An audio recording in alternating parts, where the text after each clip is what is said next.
Ok សួស្តីអ្នកទាំងអស់គ្នាដោយសារបង្រៀននៅម៉ោងរត់វាមានរយៈពេលខ្លីពេកយើងអត់មានពេលបកស្រាយច្រើននៅចំណុចវេយ្យាករណ៍ដែលត្រូវបង្រៀនដែលត្រូវបញ្ជ្រាបតាមមេរៀនមួយទេខ្ញុំក៏មានជំរឿសមួយគឺអង្គុយទំនេរអញ្ចឹងក៏ថតscreen ទូរស័ព្ទដើម្បីជាវីដេអូចែកជូនដល់បងប្អូនដែលចង់សិក្សាបន្ថែមហើយអត់មានពេលអញ្ចឹងនេះជាវិធីមួយល្អខ្ញុំគិតថាល្អដោយសារអីពេលដែលយើងរៀននៅសាលានៅម៉ោងរត់នោះគឺមេរៀនផងវេយ្យាករណ៍ផងអញ្ចឹងយើងអត់មានពេលបញ្ចូលឲ្យគ្រប់គ្រាន់ទេអញ្ចឹងមានតែបងប្អូនណាដែលចង់ចេះបន្ថែមឬចង់យល់បន្ថែមនោះគឺត្រូវតែមើលវីដេអូបន្ថែមទៅហើយវីដេអូមិនចាំបាច់មើលវីដេអូរបស់ខ្ញុំទេគឺវីដេអូបង្រៀនផ្សេងទៀតដែលវាសំខាន់តាក់ទងទៅនឹងចំណុចវេយ្យាករណ៍ដែលយើងត្រូវចង់ចេះហ្នឹងគឺយើងអាចមើលបានបាទហើយបើសិនជាអ្នកទាំងអស់គ្នាគិតថាមើលរបស់ teacher ទៅស្រួលស្ដាប់ស្រួលយល់អីហ្នឹងគឺអ្នកទាំងអស់គ្នាអាចចុចមើលបានហើយស្គាល់ YouTube របស់ teacher ហើយណាអូខេអញ្ចឹងកុំឲ្យខាតពេលក្នុងវីដេអូនេះគឺខ្ញុំនឹងលើកយកនៅការប្រៀបធៀបគ្នារវាង present continuous ហើយនិង present simple តើវាខុសគ្នាយ៉ាងម៉េចហើយពេលយើងធ្វើលំហាត់នោះជាទូទៅបើសិនជាគេដាក់មកតែមួយ tense មានន័យថាកាលតែមួយហ្នឹងគឺអត់អីទេចាំតែរូបមន្តហើយគឺអូខេចាំតែរូបមន្តហើយជំនួសកិរិយាសព្ទចូលទៅគឺជាការស្រេចប៉ុន្តែអ្វីដែលជាបញ្ហាចោតនោះគឺគេដាក់ mix មានន័យថាគេដាក់ចូលគ្នារវាងកាលពីរឲ្យយើងពិចារណាថាតើ context នេះតើបរិបទនេះគឺយើងប្រើកាលមួយណា present continuous ឬក៏ present simple នេះបានជាបញ្ហាហើយអញ្ចឹងបានជាវីដេអូនេះគឺខ្ញុំនឹងបង្ហាញថាតើល្បះយ៉ាងណាល្បះយ៉ាងម៉េចដែលយើងត្រូវគិតថាវាជា present continuous ហើយល្បះយ៉ាងម៉េចដែលយើងអាចចំណាំវាថាជា present simple បាទអញ្ចឹងកុំឲ្យខាតពេលយើងទៅមើលការប្រៀបធៀបនេះទាំងអស់គ្នាបាទតើ present continuous ប្រើយ៉ាងម៉េចហើយនិង present simple ប្រើយ៉ាងម៉េចអូខេឥឡូវយើងចាប់ផ្ដើមពីpresent continuous ដំបូងសិនបាទអញ្ចឹងយើងមើលនៅលើ screen មើលនៅលើ screen មើលលើអេក្រង់ទូរស័ព្ទនេះគឺ I am doing អញ្ចឹង I am doing វាជាទម្រង់របស់ present continuous ហើយយើងអានអ្វីដែលគេពិពណ៌នានឹងបន្តិចមកគេដាក់ថា we use the continuous for things happen at or around the time of speaking the action is not complete ហើយគេមានក្រាបមួយដែលគេបង្ហាញគឺមាន past មាន now ហើយនិង future កន្លែង I am doing ដាក់សញ្ញាពណ៌ទឹកក្រូចនេះគឺគេដាក់ថា I am doing បាទអញ្ចឹងមានន័យថាសកម្មភាពកាលណាគេនិយាយ I am doing ហ្នឹងគឺជាសកម្មភាពមួយដែលកំពុងតែកើតឡើងខណៈពេលដែលយើងកំពុងតែនិយាយខណៈពេលដែលយើងនិយាយហ្នឹងគឺសកម្មភាពហ្នឹងកំពុងតែកើតឡើងឧទាហរណ៍ថាដូចជាខ្ញុំកំពុងតែបញ្យល់អ្នកទាំងអស់គ្នាហ្នឹងខ្ញុំអាចនិយាយបានថា I am explaining the lesson អញ្ចឹងឬក៏ I am speaking ឬក៏ I am teaching មានន័យថាសកម្មភាពដែលកើតឡើងខណៈពេលដែលយើងនិយាយអាហ្នឹងគឺយើងប្រើpresent continuous បាទអញ្ចឹងអាហ្នឹងគឺ present continuous ឥឡូវយើងក៏លេចមកមើលpresent simple ម្ដង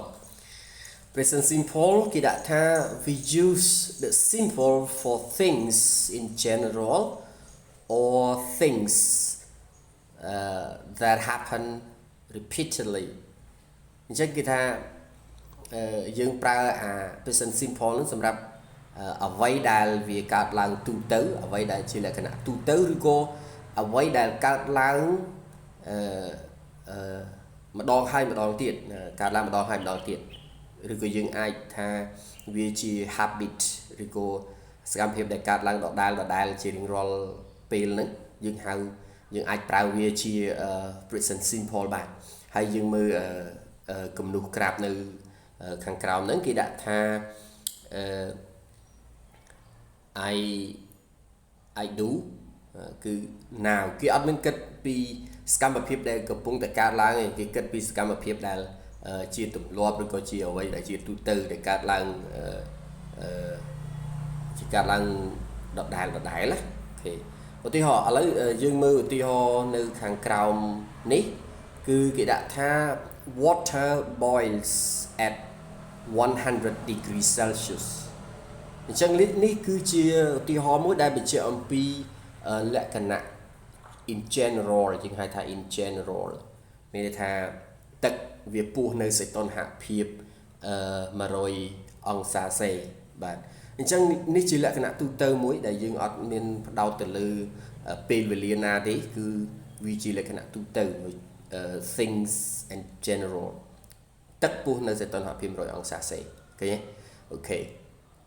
តែបើយើងប្រៀបធៀបវាជាមួយនឹង present continuous យើងអាចបញ្ជាក់ថាដូចជា the water is boiling be careful អញ្ចឹងគេផ្ដោតទៅលើសកម្មភាពទឹកកំពុងតែពុះខណៈពេលដែលគេកំពុងតែនិយាយនេះទឹកកំពុងតែពុះអញ្ចឹងសូមប្រុងប្រយ័ត្នឃើញទេអញ្ចឹងអានេះគឺគេយកវាមកប្រើជាលក្ខណៈ present continuous អញ្ចឹងហ៎អូខេបន្តទៅចំណុចមួយទៀតរបស់ present continuous គឺវាខុសគ្នាពី present simple គេដាក់ថា we use the continuous for temporary situations គេថាប្រើអាកំពុងបន្តនឹងសម្រាប់ស្ថានភាពបណ្ដោះអាសន្នណាគឺយើងប្រើពាក្យ temporary situation ស្ថានភាពដែលកើតឡើងបណ្ដោះអាសន្នហើយគេដាក់វងកញ្ចក់គេដាក់ថា things that continue for a short time មានន័យថាអ្វីដែលកំពុងតែបន្តរយៈពេលខ្លីមួយមានន័យថាសកម្មភាពដែលជាបណ្ដោះអាសន្នវាមិនមែនជាអចិន្ត្រៃយ៍ឧទាហរណ៍ថា I'm living with some friends until I find a place of my own អញ្ចឹងខ្ញុំកំពុងរស់នៅជាមួយមិត្តភ័ក្តិមួយចំនួនរហូតដល់តែខ្ញុំស្វែងរកកន្លែងផ្ទាល់ខ្លួនមួយសម្រាប់ខ្ញុំអញ្ចឹងហ៎អញ្ចឹងមានន័យថាគាត់កំពុងតែរស់នៅហ្នឹងគឺរស់នៅជាបណ្ដោះអាសន្នទេសកម្មភាពហ្នឹងកើតឡើងជាបណ្ដោះអាសន្នទេណាគឺមិនមែនកើតឡើងជាអចិន្ត្រៃយ៍ទេអញ្ចឹងពេលណាដែលគាត់រកកន្លែងស្នាក់នៅផ្ទាល់ខ្លួនមួយបានគឺគាត់ឈប់នៅជាមួយមិត្តភ័ក្តិទៀតហើយអាហ្នឹងគឺយើងប្រើ present continuous for temporary situations បាទហើយចំណែកpresent simple វិញគេដាក់ថា we use the present simple ឬក៏ we use the simple for permanent situations permanent situation មានន័យថាស្ថានភាពដែលជាអចិន្ត្រៃយ៍ដែលមិនផ្លាស់ប្ដូរមាន things that continue for long time មានថាវាកើតឡើងរយៈពេលដ៏វែងមួយយើងថាវាអត់ប្រែប្រួលទេអចិន្ត្រៃយ៍អញ្ចឹងហ៎ឧទាហរណ៍ថា my parents live in London they have lived there all their lives អញ្ចឹងគេថាប៉ាម៉ាក់របស់ខ្ញុំរស់នៅទីក្រុងឡុងពួកគេបាននឹងរស់នៅទីនោះពេញមួយជីវិតរបស់ពួកគាត់ sorry អញ្ចឹងបញ្ជាក់ម្ដងទៀតសកម្មភាពដែលជាបណ្ដោះអាសន្នយើងប្រើ present continuous ហើយស្ថានភាពឬក៏អ្វីដែលកើតឡើងរយៈពេលវែងឬក៏យើងហៅថា permanent situation ជាអចិន្ត្រៃយ៍គឺយើងប្រើ present simple បាទអូខេនេះគឺជាការប្រៀបធៀបរវាង present continuous ជាមួយនឹង present simple អញ្ចឹងអ្នកទាំងអស់គ្នាអាចតាមដានបន្តនៅវីដេអូក្រោយខ្ញុំនឹងធ្វើការប្រៀបធៀបនៅកាលផ្សេងទៀតដែលតកតងទៅនឹងtenses ការប្រៀបធៀបខ្ញុំបញ្ជាក់ម្ដងទៀតថាកាលណាការប្រើប្រាស់កាល បើសិនជាវាមានក្នុងលំហាត់មានកាលតែមួយគឺវាអត់មានបញ្ហាទេតែអ្វីដែលបញ្ហានោះគឺគេដាក់ឲ្យចូលគ្នាហើយឲ្យយើងជ្រើសរើសឥឡូវមុននឹងបញ្ចប់វីដេអូនេះខ្ញុំគិតថាចប់ហើយប៉ុន្តែឥឡូវសូមទៅបង្ហាញនៅលំហាត់មួយឬក៏ពីរសិនដើម្បីឲ្យអ្នកទាំងអស់គ្នាចេះប្រៀបធៀបឲ្យយើងវែងញែកលំហាត់នឹងបន្តិចមើលអូខេអញ្ចឹងកម្មាលបិទយើងនៅបន្តលំហាត់បន្តិចទៀតអូខេបាទខ្ញុំសូមលើកយកលំហាត់មានច្រើនប៉ុន្តែសូមឲ្យអ្នកទាំងអស់គ្នាកលេចមើលតែលំហាត់ទី2បាទលំហាត់ទី2នេះគឺគេមានទម្រង់នៃការបំពេញហ្នឹងគឺដាក់ពាក្យដូចគ្នាឃើញ A និង B លំហាត់ទី2 A និង B គឺមានលក្ខណៈមានថាកិរិយាសព្ទនិងសព្វនាមវិធានហ្នឹងគឺគេឲ្យមកដូចគ្នាមាន you ហើយនិង listen you និង listen ដូចគ្នាប៉ុន្តែតើមួយណាប្រើជា present continuous មួយណាប្រើជា present simple អញ្ចឹងបើសិនជាយើងមើលត្រឹមសញ្ញាសួរទាំងពីរគឺយើងមានលក្ខណៈខុសគ្នាតែមួយគឺកន្លែង a lot a lot ហើយចម្លើយរបស់វាគឺមានលក្ខណៈឆ្លើយក៏ខុសគ្នាដែរគេដាក់ថា no you can turn it off ហើយ no not very often អ្នកទាំងអស់គ្នាពេលខ្លះបើយើងពិបាកខ្លាំងពេកយើងអាចចំណាំ